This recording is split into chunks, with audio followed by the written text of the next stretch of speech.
নমস্কার বন্ধুরা, মল্লিক্স কিচেনে সবাইকে স্বাগত। তো বন্ধুরা, আজকে আমি একটি রেসিপি আপনাদের সাথে শেয়ার করব। কচুর পাতা, রুই মাছের মাথা দিয়ে পানি কচুর পাতা রান্না করব। চলুন বন্ধুরা, আমি পানি কচুর পাতা কেটে নিয়ে আসি। আইনি হ্যাঁ,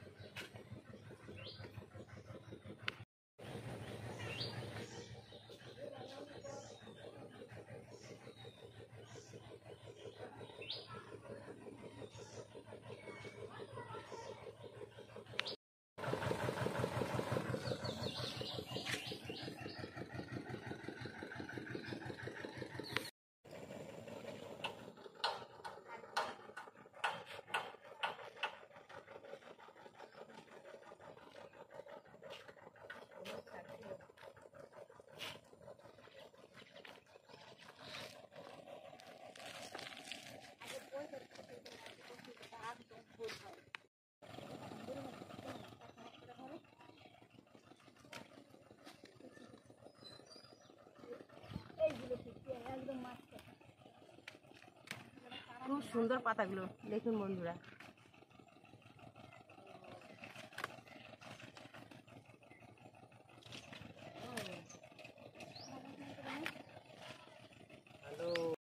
পাতাগুলো আমরা ছিঁড়ে নিয়েছি, এখন বাড়ির দিকে যাব।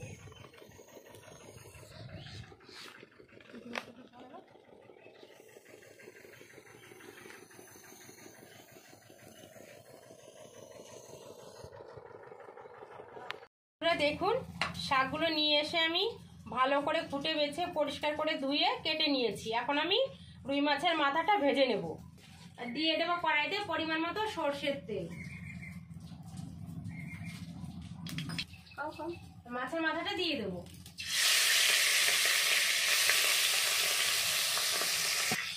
ভেজে নিয়েছি, তুলে নেব।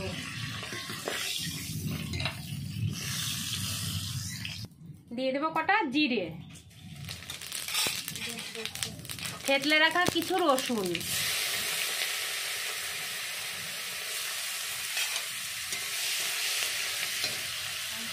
চিড়ে রাখা কাঁচা লঙ্কা। বন্ধুরা, কচুতে একটু লঙ্কা বেশি করে দেবেন, তাহলে খেতে বেশি ভালো লাগবে। দিয়ে দিলাম একটু হলুদ গুঁড়ো, দিয়ে এবার নেড়ে চেড়ে নেব।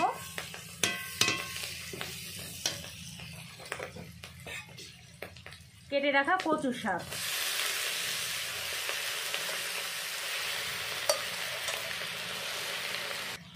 দিয়ে দেব পরিমাণ মতো লবণ।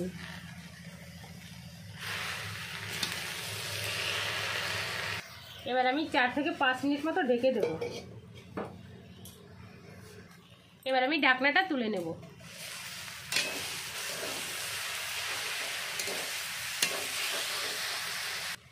দিয়ে দেবো ভেজে রাখা মাছের মাথা।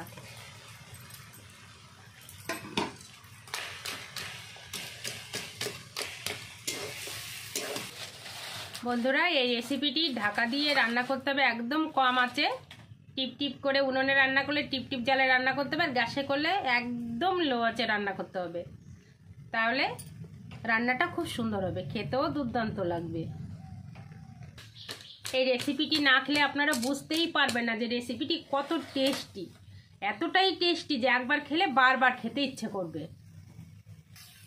এইভাবে কচু শাক রান্না করলে একটুও গলা কুটকুট করবে না, একটুও গাল ধরবে না। বন্ধুরা দেখুন, এইভাবে একদম রস টানিয়ে রান্না করতে হবে, একটু যেন রস না থাকে। আর অবশ্যই একটু লঙ্কা বেশি করে দেবেন, তাহলে একটু গলা কুটকুট করবে না। দেখেই খেতে ইচ্ছে করছে। দেখুন বন্ধুরা, কত সুন্দর কালার হয়েছে, দারুণ টেস্টি একটি খাবার। দেখুন বন্ধুরা, একদম শুকনো শুকনো করে রান্না করে নিতে হবে। তো দেখুন, হয়ে গেছে আমার রান্না দুর্দান্ত স্বাদের কচু পাতার ঘন্ট বা ভর্তা। তো এখন আমি নামিয়ে নেব। দেখুন, একদম এইরকম শুকনো শুকনো করে রান্না করে নিতে হবে, একটুও যেন জল বা রস না থাকে। দেখুন কতটা সুন্দর হয়েছে।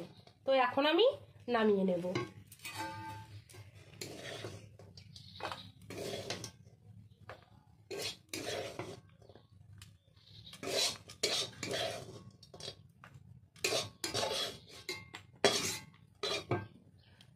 দেখুন কতটা সুন্দর হয়েছে।